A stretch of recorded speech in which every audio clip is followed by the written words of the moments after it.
Keep 100% of your claim.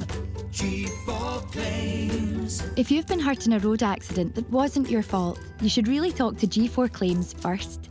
Unlike road accident solicitors, we don't charge you for our services, which could see you better off. To keep 100% of your compensation, have a chat with Nicole and the team.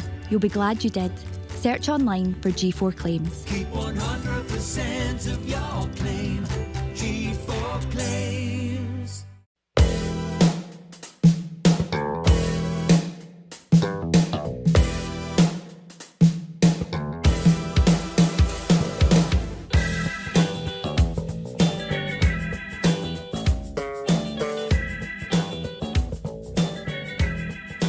Ladies and gentlemen, welcome back to the channel and welcome to the Sellik, the Thunder podcast. It's nice to be back here in the G4 Claims studio after our scenic episode in Munich, Kieran. We're back and we're alive after a short battle with the flu.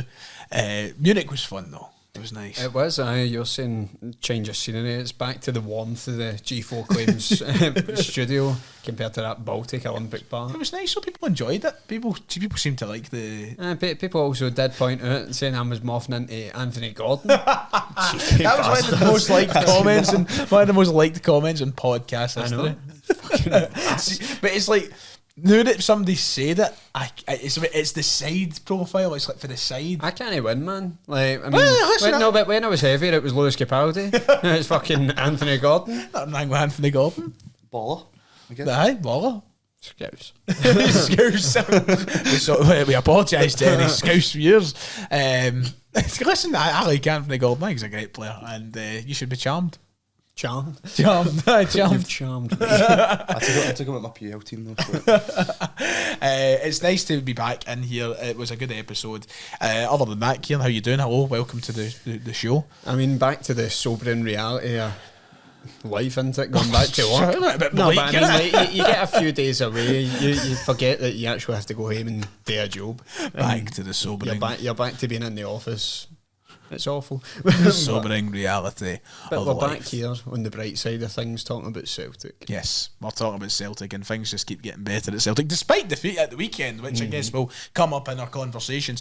Joining us on this week's episode, in the middle, it is the return of the one, the only, the ever-present Dan Murdoch. How are you doing? Right, boys. Aye, it's good to be back. Feels like it's been a while. Isn't it? Just... I think we were talking about this in a way. I think it was like 3 weeks. Is that right? Because we missed a week after that just because we couldn't get a time where we all could be together, and then last week we were in Munich. So I think it's been 3 I was weeks. jealous for you with the pints. I want a pint now for this podcast. See, next year I always say that. I feel like I say this every year, and people go, "Aye, Ryan, we've heard it all before." But next year I want to like actually try and use the different camera angles and the equipment to our advantage. Maybe we'll make it a booze friendly podcast next year. How are we getting out here, man? I can't exaggerate. Well, I have to hitchhike home for Wishaw. Train stations. It's a shame that the train station has like no good connections there. It's like, no, you need to go into Central. Which is just writes it off. People go, just get it to Central, you lazy bastards. No thanks. No spending my Thursday nights training it. If any Glasgow pub owner wants to host us. No, it's good to be back. We've got a lot to cover from our couple of weeks absence. We're going to try and keep it mostly topical. We're not going to exactly go back and revisit whatever the fuck was happening 3 weeks ago, but we do have a few things. We'll start with, I guess, last night, because Celtic played pretty well. Of course, this podcast usually would be recorded on a Thursday. I guess we address this right now. We're recording on a Wednesday, and as things stand, Celtic are 16 points clear at the top of the Scottish Premiership table. That might not be the case by the time this podcast hits your ears. We might be back to 13 points. Nonetheless, Dylan, a very good position to be in. 16 points clear, and it's not even March. And last night, Celtic, I would say, far from their best, and yet they still won 5-1. Is that just the story of Celtic's season about how good we are? I was thinking about that last night as well, Ryan. Like, I think I was saying to the boy next to me at the game, like, we went 3-0 up. I was like, it doesn't feel like a 3-0 game. Like, obviously, I think we spoke about it, like, Aberdeen started quite well, and they obviously gave us trouble at Celtic Park the last time we played them, but it's obviously a different Aberdeen now. They've been struggling, but they started the game well. But obviously, as you said, Celtic 13 points clear. There's not really been. It's weird. It feels weird not to be like stressed at this time of the season, like compared to last year. But Celtic are just responded very well for the weekend defeat to Hibs. Obviously, it looked like we were tired for the Munich game and stuff, and back to Celtic Park and a comfortable win in the end against a Aberdeen team that's still third, I think. But It's a team that's third in the table. aye, so and a team we thought won the title race earlier in the season, but good result, good bounce back. The first time in 10 games almost that we've conceded a goal at Celtic Park in the league. I mean, what has gone on this season has just been incredible, and it's not as I feel there's still another level for this team to step up. So, I mean, if that's the team that's third in the country, Dylan, there's some plenty to worry about from a national point of view, because it looks as though Celtic's chokehold in this country is just going to get harder and harder. Especially when we're starting to look more settled in that as well. I think that obviously last season you seen there was still things to be improved on, but now that we've got a settled team and that comfortable gap, that doesn't look like it will change anytime soon. So it feels like it's all good to be a Celtic fan. Kieran, it's the perfect response to a loss at the weekend. A kind of shock to the system, maybe losing in the league. It doesn't happen all that often. In fact, it was only the second time that it's happened this season, campaign. I mean, Easter Road is always, to use the football cliche, a bit of potential banana skin. I mean, Rodgers' record at Easter Road is pretty terrible. Yeah. I mean, Celtic's was terrible. We went, and we obviously got our first win under Ange there, but like the previous one before that was something like 2013, 2014. Yep. Van Dijk was playing in that game. So, I mean, it's obviously not an easy place to go. Hibs were very clearly met up for it. We were leaving spaces for them, but as Dylan said, it was just good to try and get that out of their system quickly, because we were sort of recovering from Munich. Everybody put their all into that game, and that was clear to see. It was obviously going to wear out in the players, but the weekend it was just, we never got gone at all, and it was good to see it last night, despite, as you were saying, it was far from a stellar Celtic performance, but to come away 5-1 winners in a game where you can sit and say, we weren't playing that good, we weren't playing the best we could, to still walk away 5-1, that is, I mean, as textbook as you can get when it comes to a champion's performance, and more than deserved. But some good goals scored once again. Dyson Maeda, what has happened to him this season is absolutely ridiculous. I took the time out of my night last night to go and look at Henrik Larsson's stats as a Celtic player to see what his best season was overall, and I think, if I'm mistaken, you can correct me, but it was roughly along the lines of something like 33 goals and 15 assists. It was like 2003 or 2004, something like that.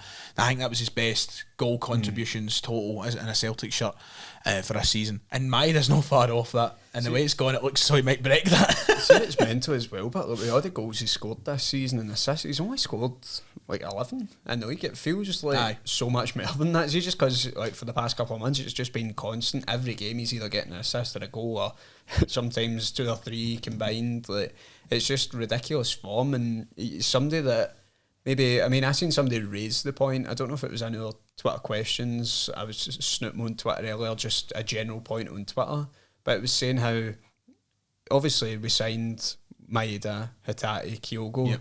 Yeah, I know exactly what you're Maeda is the one that everybody thought, right, he's maybe the low first, won't make it to the level. Now we're looking at the very realistic prospect that he's going to go down as the best of the three. It's going to get to the point where it's not even up for debate. And I think, to be fair, to add into that debate, I think for maybe up until this season, a lot of people would have probably agreed still that maybe not, I'm not saying he would have been the first out the door, but maybe he was the least important or technically, not as technically proficient as the other two, but this year he's just taken that narrative and he's went, stuff that, this is my show. He's done the thing that everybody was moaning at him for, and it was about being clinical in the final third, because, I mean, he's still got a daft wee cross in him in that, but he's ridiculous, he's relentless in the press. You seen last night in the first half, he nearly took the ball off the goalkeeper a couple of times. Their defence didn't know what to do with that. I'm like, how no, he's came up against him a million times before, but in that central role, he's just an absolute handful, because he's not even just sticking to the centre, he's pulling out to the wings still, and there's nobody else in this league that's got the energy levels to match what he does, so he's invaluable to the team. On that note, Dylan, in terms of the front three, well, there's been a lot of discourse as to what Celtic's preferred front three should be going on with the rest of the season, what our best front three is. I mean, I don't doubt in my mind that Brendan Rodgers will just continue to rotate to make sure players get their chances and stuff, but is that maybe the answer to the question? I mean, we all said in January, Maeda won't be wanting, Rodgers won't want to play him through the middle. And Rodgers said it himself, but I think in recent weeks, maybe Dylan, that he suggested, I'll do it if I need to.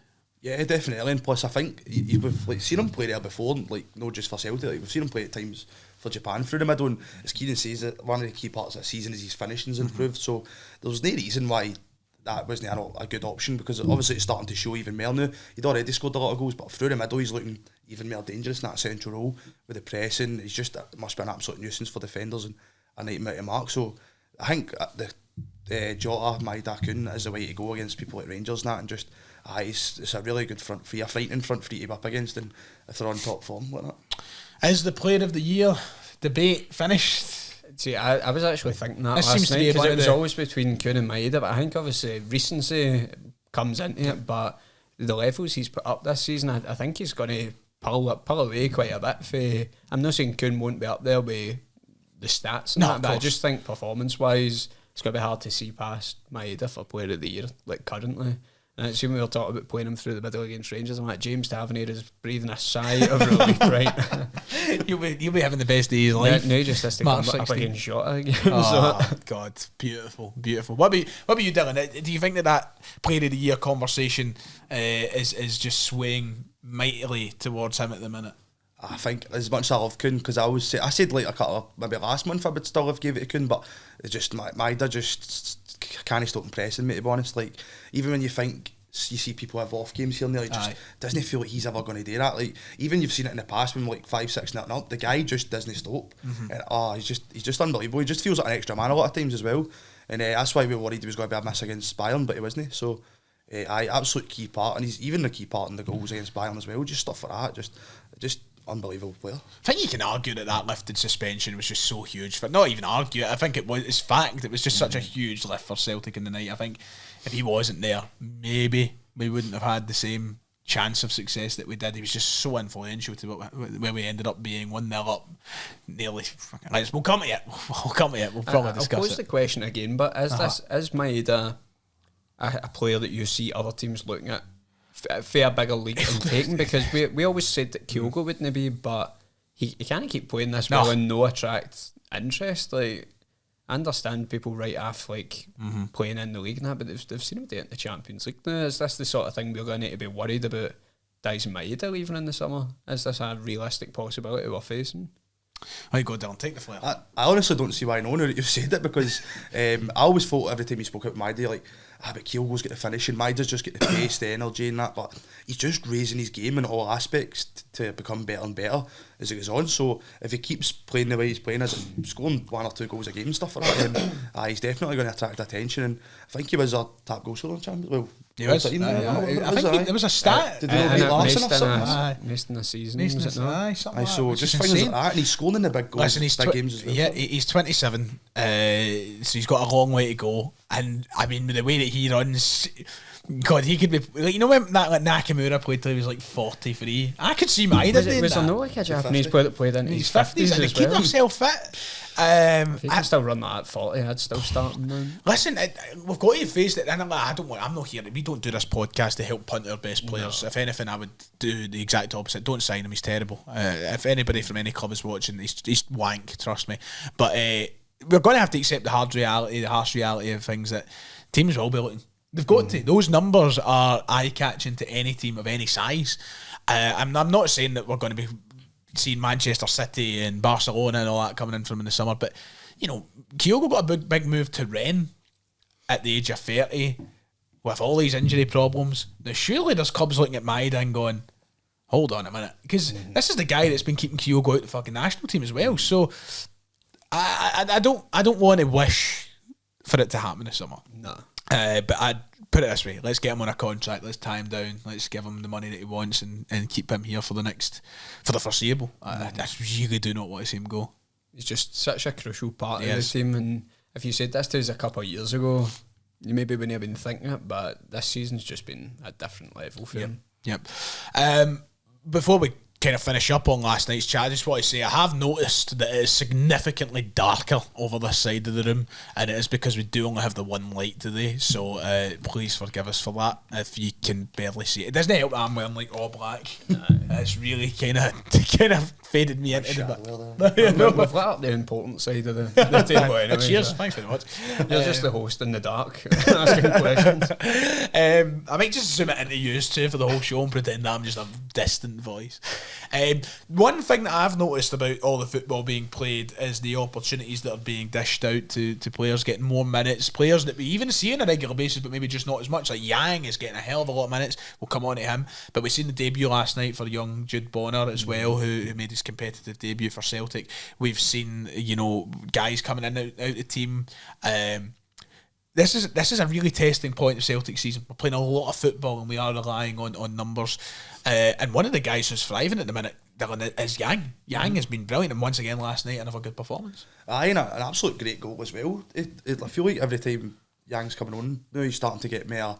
It feels like he's improved his game a bit more now. Like, you've seen the goal, it was lovely link-up play. We've seen it a lot in Europe as well. We've seen Yang quite likes that link-up play, the run and the move. And a good finish as well. So I hope we can keep that up. But we've spoke about Yang a lot. Like, sometimes he can be in the scene and then he just disappears for a while. But if Yang keeps it up, it's just a nice option for the bench now, isn't it? Aye.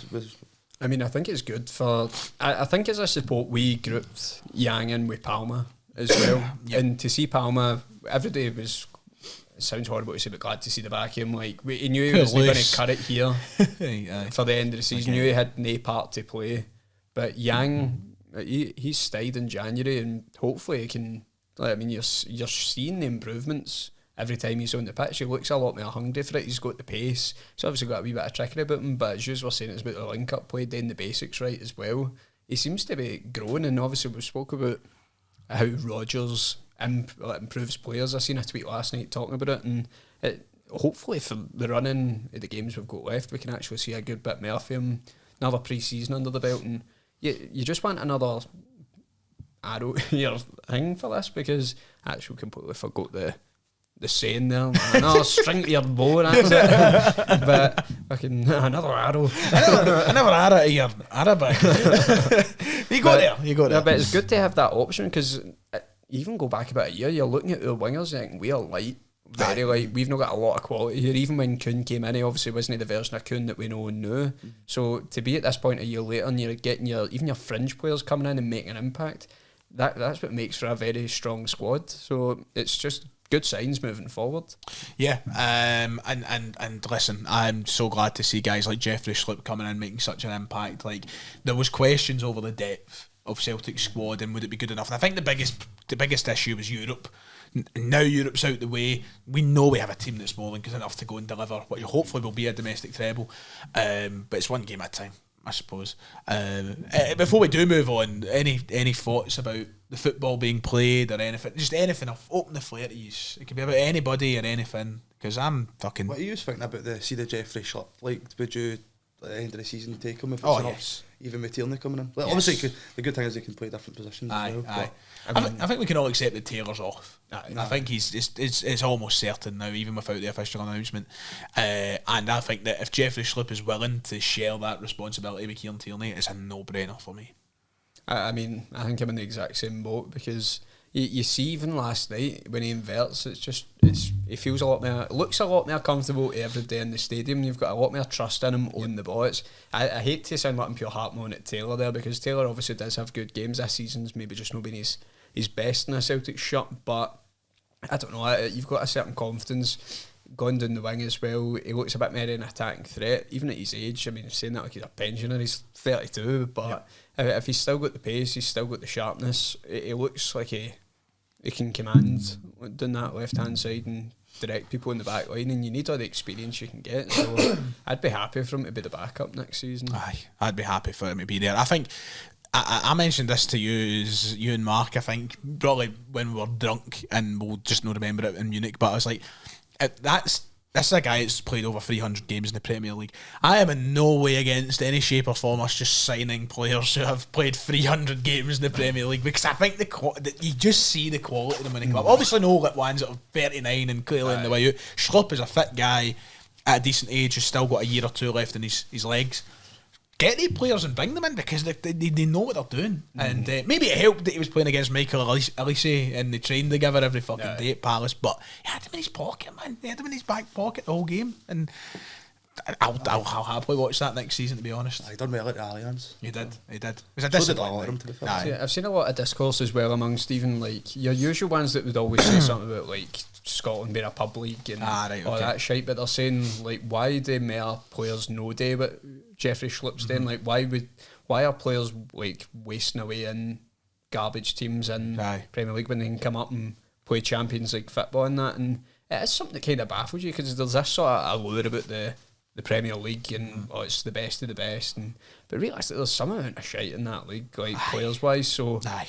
I understand all leagues hardly any, but like, you're getting the opportunity to play at these stadiums. Like, why would you know that? I don't know if it's just a biased viewpoint I've got. Well, but it obviously will be a touch. I guess one of the biggest parts is if the offer's even there in the first place. Like, you know, these players that aren't exactly capable of just going, right, get me a move to Celtic. Like, the club needs to want them. But you maybe do it to Rangers if they wanted, but they're not getting listen. Champions League. Aye, listen. So, I mean, once again, anything you have to say, I've got a half-time quiz ready for us. But anything that you want to say, speak now or forever hold your peace. How fucking tall is that Jude Bonner? Is he tall or did he just look gargantuan for Massey last night? I wasn't. I told the horror story last night about how I missed the game, so I couldn't. Part-timer. Oh, listen, I've had that part of Mark as well, part timer. I had no idea that you could go to the season ticket office and get a fucking paper I one. didn't know that, you know, to be Printed, aye. So if you forget your ticket, you can go round. Oh, here's my ID, and they'll print you a paper one for the night.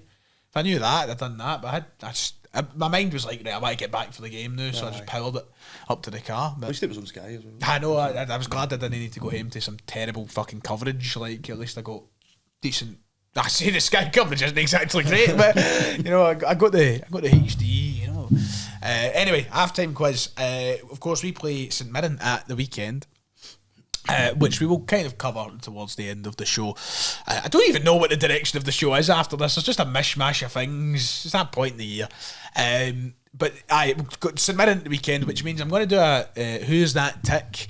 And for Who's That Tick, I'm going to give you players that have played for both Celtic and St Mirren in the past decade. Now, I need to find out who's going to be player A and player B. I cannot remember who's won quizzes or whatever. Weeks ago, man. So, Dylan, I'm going to ask you if you'd like to be player A or player B. I'll go A just to get it. You're going A. Okay, dokie. I feel like A's the better of the two. I'm not going to lie. I feel like A's the Just don't better get of the two. So, player A signed for Celtic from St Mirren, and he left Celtic for Inter Miami. I knew you were going to do that. It's one of the ones that if you don't get this, you will kick yourself for not getting it. It will fall on you straight away. Oh, Jesus.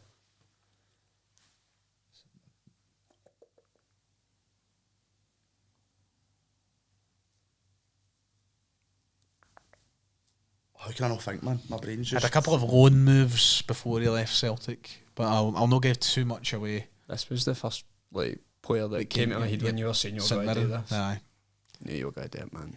It was the obvious one I to know. go for first and foremost, wasn't it? I still don't know it. Oh, Go on, that's stab in the dark. bad. Scottish. I don't know, man. I can't think. My brain's not working. Lewis, Scottish, say Tony what? Lewis Morgan. Oh, my... You would on in your that. Lewis Morgan, man. Lewis Morgan, eh? Oh, my God. How do you forget? Started in the League Cup final up front against Rangers. I think that's how I try to forget all that. Aye. Unlucky. God's sake, man. Now, Kieran, That's to bad. caveat a point that I said the last decade, I'm still mentally in 2020 for some reason, so this is not the last decade, this is like the last 15 years. So, just to give you a word of warning, try and stretch your mind back a wee bit. However, your player actually started his career at Celtic. He did not join Celtic from another team, he came through the youth academy, and when he left Celtic, he joined St Mirren. But because you don't get free clubs, I'll do you the generous thing of saying in that time before he left for St Mirren, he was on loan to Greenock Morton, Hamilton Academical, and St Mirren before signing permanently. Do you know this still? Aye, Do you know Celtic this? B. Aye. I'd completely blank, you know, but fuck. See, because you've said that thing about like it goes back 15 years now, Aye. man. The fuck is See, I it? done a Kieran after, that's what I thought. What did you say? What did you say? Fuck. So he went on loan to... When I'm going to Great Morton, Hamilton and St Mirren. He left Celtic permanently in 2011 to join St Mirren. I don't know. Passing, I know. We got 2 passes in the half-time quiz. I'm trying to think. I don't know. Marcus Fraser. The correct answer is... Dylan McGeer. Oh, no, it's no Dylan McGee. It's Oh, no Dylan McGee. I was about to say, Paul McGowan. McGowan. Paul McGowan, aye. But that's not a bad get, because I think he did he go to St Mirren? Nah, I think he played for St Mirren, but he never went straight. I think he was I was a little bit of a fan in it. At least you didn't That was a botch. At least you didn't pick B and then go straight away Dylan McGee. Nah, mate, no. So, 2 failures on the... Must you call it failures? 2 fails on the half-time quiz. Rusty, it's been a couple of weeks. I know, we need to get back into training, didn't we? Unlucky, boys. It means that if we get the full-time quiz sorted, I'll just need to pick myself as getting set A and set B, which is interesting. Saying that, I'm fucking ready to be quizzed. I've not been quizzed in a while. Right. I'll do the next one. I like coasting something. I remember we used to be dating like uni, mind. We'd do like wee podcast quizzes. Well, it's that time of year. The league is done and nothing's happening. I thought if any's looked up like Celtic FC news today, there's nothing happening. In fact, I'd googled it before we came on the show to see if there was anything happening, and the only thing that I can see is some DUP member of Parliament is calling it Celtic for the banner last night. I'm like, well, that's when you know it's a slow news day. It is just that time of year. I think that Celtic are obviously in a really commanding position going for this league title tonight. Things might change. I guess it would be ignorant of us not to even briefly cover the change across the city, because another one has bit the dust. Clermont is gone. Maybe a bit overdue. Maybe there was reasons it was so overdue. Kieran, what's your brief thoughts on the whole situation? I mean, when it got announced that they were going to sack him, I was genuinely... It's weird to say, but surprised, because I was like... It got to the point, we were talking about it last night, it got to the point where what is going to be the result that like makes him get sacked? Because I was like, if you could beat F Queen's Park and survive it, surely you're fucking untouchable at that point. Like, that's when you start to think, can they even afford to pay him off here? What's the script? But I suppose moving forward, people were obviously taking the piss out of their choice of management team, the staunch four, but they obviously couldn't get a Plus proper Murdoch manager assistant. I seen somebody tweet saying that they've definitely got a WhatsApp chat with him. I'm like, so true.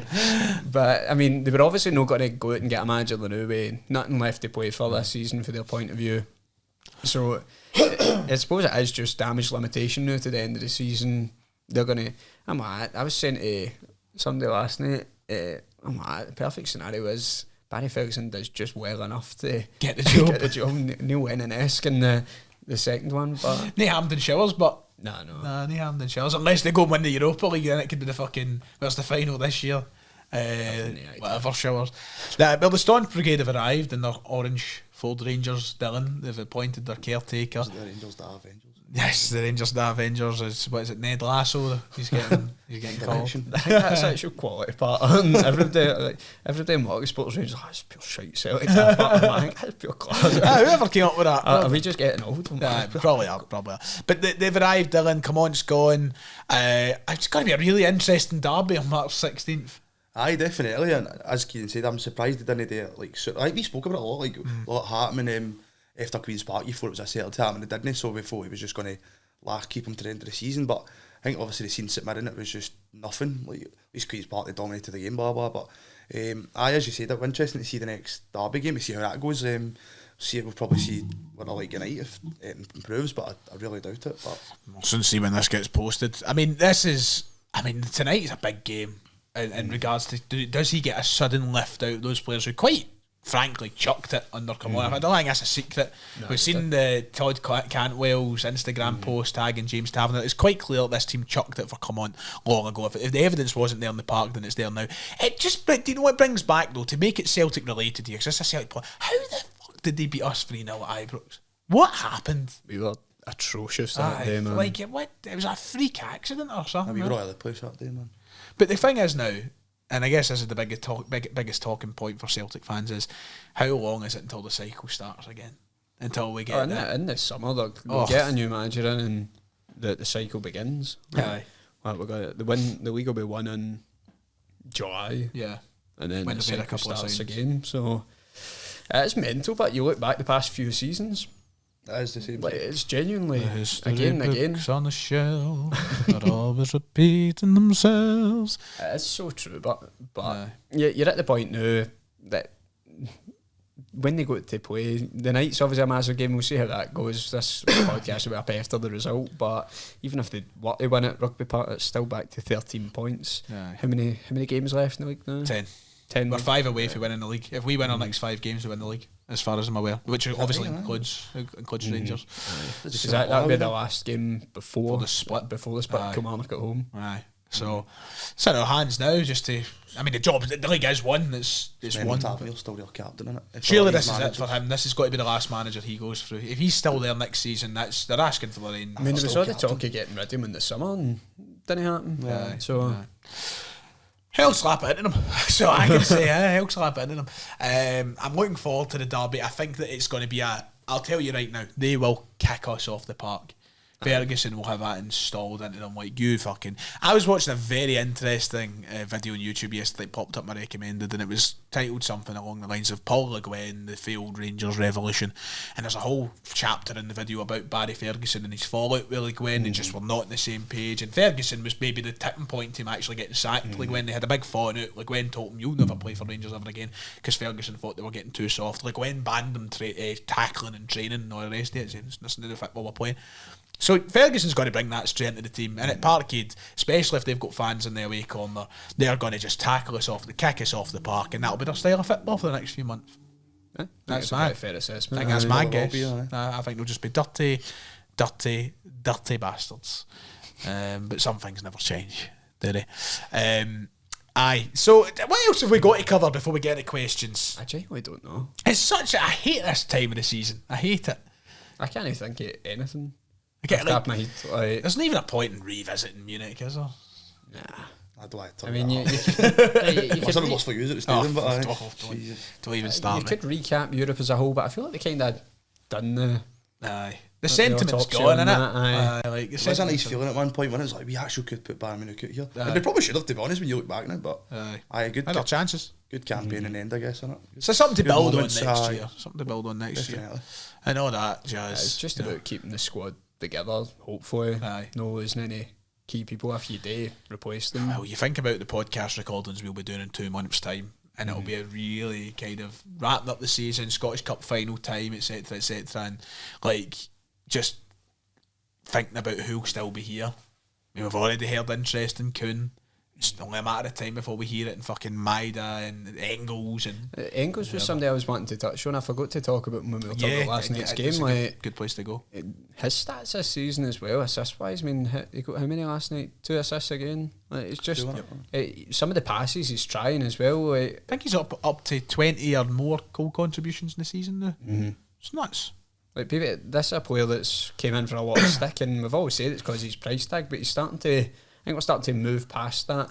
I think because it was so fresh in the first half of the season. All right, we've paid this money from him; he needs to show up. But if you look at his stats the whole this season, he's certainly been value for money. I think, and he's stepped into what was a huge role to fill with Matt O'Reilly leaving, and for a guy that's only 21 years old. I'm very impressed with him this I feel season. like as well, Kieran, he's starting to fully settle in. I think now you're seeing, like, obviously seeing games here and there, like you'd admit in the stadium, it can be frustrating, but same with like, people attacking that, they can be frustrating, but I think Engels is, like, you've seen the amount of man of matches he's getting as well, and he looked so calm, and he was a key part to the Bayern game when it came to us, like, settling down, playing with the ball at our feet, but as you said, I think even as much as I love Matt O'Reilly, he's my favourite player, but he took time here and there as well, but as you said, I think Engels now is fully settled in and he's aging that, so it's looking good for him. He's starting to pull the strings in games as well. You're seeing some of the passes he's picking that's ridiculous. Like, even if they're not coming off, he's always trying to get the ball forward. He's got the right idea. He's just somebody that's attack minded but can cover the whole midfield. I think it's a very good young player to have in your squad. Definitely. I love him. Aye. I love him to bits. I think he's a great footballer, and I'm glad to see that the patience is paid off for a lot of people. Some people who just couldn't be patient, but I think we're beyond that now. But he's just so good. I just... You can tell he's enjoying the role now as well. Like, I think he's really knows what it means now. Just stuff like that. They're managing him well. I think you can see that he's still got a bit to... I'm really... I said this all year. See with a full pre-season under his belt, he'll be fucking filth. Absolute filth. But nonetheless, great place to be. Shall we do some Twitter questions? Aye. I don't even know how long into recording we are, to be quite honest. But I said I wanted a nice wee shorter edition of the show today anyway, I suppose. I reckon we're probably about 40 minutes maybe. That's actually I don't even know if we're at 40 minutes yet. Listen, but we'll get there. It means we can drag the fucking arse out of these Twitter questions, I suppose, which there's some good ones this week. So we'll start off with Adam Ad the lad, who has said, if you were to pick Stephen Mulhern's favourite food, what would you think it would be? Defo something just like bangers and mash into it. I fully expect that for Stephen Mulhern. Toad in the hole. Oh, that might be more up his street actually. A wee toad in the hole. Definitely likes it. See that, couldn't you? Definitely. He has a few questions. Can Ryan give us a Mark Fotheringham impression? I can't do a Mark Fotheringham impression. It's just like everybody that does it. It's just like they all sound the same. It's just like you're taking the piss out. You're not playing Met team. Guys, if you're not training. Alex Ferguson. Sir Alex Ferguson, 4-4-3, 4-3-3, is football. It just ends up sounding like a piss take on the Dundonian accent. Any kebab pies over the week? I was done out of mine last night. I was gutted. No, actually, payday's tomorrow, so they are pricey, but they're pricey. If they went up by the way, or am I just? I think they go up every fucking week, to be honest. For that and a juice, you're like £8 or something. £8 odd. It's scandalous. It is worth it, to be fair, but still, I know, but they know what they're doing. I'll pay the money. I'll pay it. Missed the tweet the last few weeks, and I have been dying to ask you these. There you go, Adam. I hope you're pleased with your answers. I will be back in the kebab pie train as soon as I remember my season ticket. I saved it for dinner last night, and everything else. I'm getting a kebab pie and chips for my dinner. I was like, that's it. Bang, fucked it. I feel like I need to walk a mission that way to get them now, but like, see, I've never got them. I feel like I've walked around half the stadium just to get a kebab pie. Cal says, do you think that Dortmund had to happen to Celtic to achieve what we did in Europe this season, especially Bayern away? That's an interesting point, to be fair, because I mean, straight after Dortmund we went into Atalanta very fearful, thinking something similar could be on the cards, and we put in a really good defensive performance. So I think there was a lot of points throughout the season that maybe built towards us actually qualifying, but you maybe could argue, I mean, I would rather we would have learned the lessons without getting hammered in Dortmund, but you suppose it's good to take the positives for it, because it was an awful game to watch, and hopefully it was the catalyst for us that kicked us on in the games. But I do still think there was maybe a couple of missed opportunities in the league phase campaign, especially against Zagreb and Bruges, but there's no point greeting about it now. Nah. I don't know what I think about that. I don't think it had to happen for us to do what we've done this season. 7-1. I don't think it had to happen, but I think we did learn a lot of lessons from it. I think that Brendan would have seen, right, it was definitely a wake-up call, wasn't it? Aye. It was especially after winning 5-1 in your first game, you're a bit in dreamland. You're like, oh, we're in for a good one. So maybe it brought us back. Time, wasn't it? Remember it done well to remind us the level we were playing at, because obviously Slovan Bratislava, not a very good team, so you had to be reminded. So there's other teams in this competition, by the way, not just your Slovan Bratislavas. Aaron says, rank each Rangers. That's a good question. Rank each Rangers manager that Brendan has swept aside by how funny they were. So we've got to lay them out on paper here. We've got Warburton, Kashinya, Murty, Beale, Clement. Is that it? I think there's one more from there, not Gio. Rogers wasn't here for Gio. Aye. So I think that's it. Gerrard. Gerrard kind. He did. Rogers hit him in a. Aye. So if we go off, who's the funniest? Who was your favourites? Pedro. Pedro is definitely going to be the funniest, I think. I mean, Graham Murty, you got to the point you felt bad for the man, but he did do a heat stand at Dens Park, so that cannot be discounted when we're talking about the funniest. I think if we're going to take funniest aside for a minute, right? Who do you genuinely think has been the worst at them all? Who's your worst? Because for me, it's Clement. I think it is him. I don't see any way past Clement, because I know Kushinya was bad, right? Of course he was. There was a lot that went tits up when he was there. But Clement was given significantly more support, I think, in the sense that he had a better team. He had... I don't know what the money would be like. I'm not a fucking Rangers supporter at the end of the day. I don't know who spent their money. But he came in with this pedigree, and it was the guy that was going to turn it round, and they'd won a league, they'd won a cup, they started off winning a cup, and then he loses to Queen's Park. Like, he's fucking, that's the blaming it. He's a way record. Come on, it's the worst. It's got to I know, people might argue it's recency bias, but I think just the timing, as you said, the money he was given. I think the fact it was allowed to drag on for so long is therefore put it up there, because his statements he's been hitting out with became more and more ridiculous other months, because you can even go back to like October and they were clamouring for him to be sacked back then, so this has dragged on for 4 months at least. I wouldn't be surprised if there was a few of them wanting him out after the first Celtic Rangers game this season. So, but who else have we got then? Matt Warburton. I don't know if I would put wasn't him in the top flight long enough, was he? Nah, I can't like. I feel like, was he really hitting it with the the ridiculous statements as much as the rest of them? Because I feel like it was more the media pushing the narrative of Rangers are back in the top flight. I think he was maybe a wee bit more realistic about the chances with the squad they had. But then who else? Beale, we've been through. Beale. Beale. Beale's a wanker. He was a clown. See, to be fair, he spoke some nonsense and all. Aye, he did. And that big mole on his face as well. That was off-putting. God, they've had it's a right pick in it. You know, you've got the Goonies right there. Like, fucking hell, what a terrible group. Fair, even like Gerrard had like pure daft moments. Oh, aye. I think you forget lines. No, we're not on lines. He's on lines there, is he? No lines there.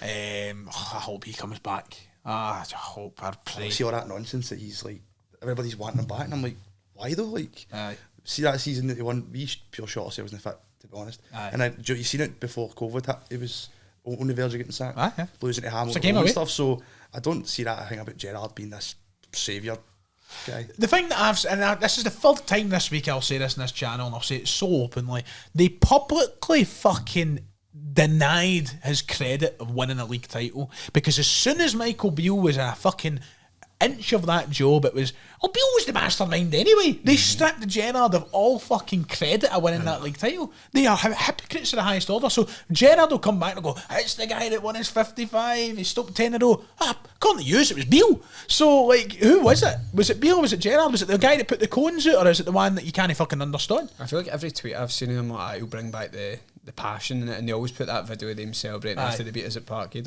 Is that the season we won the treble? What treble was that? Man, they just want somebody to scream on the touchline, man. Treble 4? Was that treble 4?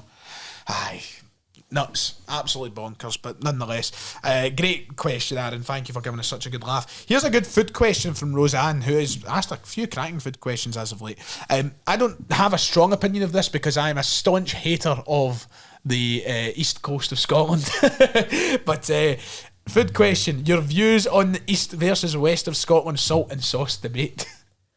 I would try it, personally. Like, I mean, I've never tried it. Like, see, when I found out that it was salt and sauce, I was like, what the fuck are they talking about? Like, what kind of sauce? But what, is it like a brown sauce mixed with vinegar? Like a pure vinegar? Some watery shit. Like a watery brown sauce, like pure vinegar? I think that would be alright, to be honest. I'd probably scan it. It's kind of like, do they have it with everything at the chippy butt? Because that kind of seems ridiculous to me. Like, do they have it with a fish supper? You ever tried it? Nah, I would though. You have seen that? I don't think it sounds that bad, because I like the sound of it, but I don't know. I just like to clarify, I'm not actually a staunch hater of the East Coast. I'm just a staunch hater of Edinburgh. That's all. Thank you. Got me some viewers for Edinburgh going, that's done with him. Edinburgh. I've been to Edinburgh twice in my life. Twice. Same, I've not been much 3 or 4 times, I think. I've been a fair few times the past couple of years just because of work and that. It's just not for me. It's not got the same charm as Glasgow. It's just it's weird, but see, when you actually go through, like, it's so touristy. Like, see, obviously you go through Christmas, it's full of tourists, but like, it's mental just walking the streets, because does it even feel like Scotland? Some parts of it, no. It's wild. Aye, you won't see me through there anytime soon. Ouija #1. Liam is in, your biggest fan. Kieran, brother, how are we? Just wondering, what did you have for dinner last night? Asda pizza with What did we have on it? Spicy chicken, spicy beef, chili oil, and maybe the mozzarella discs one time. It just keeps going, doesn't it? Eh? It was so good, man. It does sound good. Fucking banging. So that was your last night? Aye, so Tuesday night, And what did you have tonight? fish and chips. Oh, aye, that's right. You're saying. What about you, Dom? Well, last night, just that chicken. It was like chicken tikka with rice and that. Why am I asking you this? I'm not doing that yet, man. He's ready to patch the thunderclap. Fuck if I'm not I'm going to have my dinner. Something yummy, no doubt, anyway. It was. Yang Gang, rise up. Mind that time Turnbull hit it over the keeper and done a 360 and tapped it in. Some laugh. Hail, hail. See, to be fair, that goal does not get spoken about enough. That was a fucking belter. Who was that against again? Dundee United up at I think that was the same game Rogic scored that. That's right. That's I right. thought Neil finishes that I game. got Turnbull, man. Thanks for the memory, Liam. Alistair, can Maeda catch Ryan's season book from last night for missing the game, lads? I hope so. Thanks, Alistair. Happening, guys. Love the pod. Big fan. Is the Yang Gang something we should all look to be a part of, Mark McQueen? Well, I've seen that Yang Gang has stopped taking applications. You had to be can't there. jump the train I now. can't jump the train. And do you know what? Fair enough, I like that. I'll hold my hands up. I was never part of the Yang Gang, so I've missed it. So, We just have to watch from the sidelines now. that's it. I'll support them all from have our afar. fun. Aye, we can start the Yang second gang. Youngsters Paradise. Just doesn't have the ring yet. Nah, man. it doesn't have the ring yet, does it? Doesn't at all. Thanks, Mark. Jack saying, what would you say is the best front three of attackers never to score in a derby? Oh, that's a good That's a really good Yeah, it's question. a good question, but I cannot think who hasn't scored in a derby off the top of my head. I'd always said Paddy Roberts. Oh, He never scored. Roberts. I'd always, Aye, because I aye. loved him at the time. I was like, oh, one of him is going to the Rangers, and then he started City. I was like, Him on cheers, the right Paddy. then. See, I had Haksabanovic. Oh, that's actually. Yeah, by the way. Thanks, Don. I'm not having that. How? Mince. At the He was the time, mince. no, but at the time he was on a bit of form. Oh, remember? listen, I'll put my foot down here. He was not Fucking mince. custom. I didn't cuss him either. He hurt himself. And that was that. Haksabanovic. No. Who's a striker that... Oh God, who hasn't scored against I know. them? Probably some. It's probably folk back. People will be screaming, "Oh, such and such for the 80s and 90s." And I'm like, we do not remember who scored against Rangers or not. A wee honourable mention could be Timo Weah. He's like doing bits into it. He's Timo even Weah, he's aye. saying that it wasn't year long, but Aye, no, I did get he? what you mean. Maybe he came on In terms against of the player Rangers. he's became. Oliver Burke. You loved him, man. I did. When Rodgers left, his career went down the pan.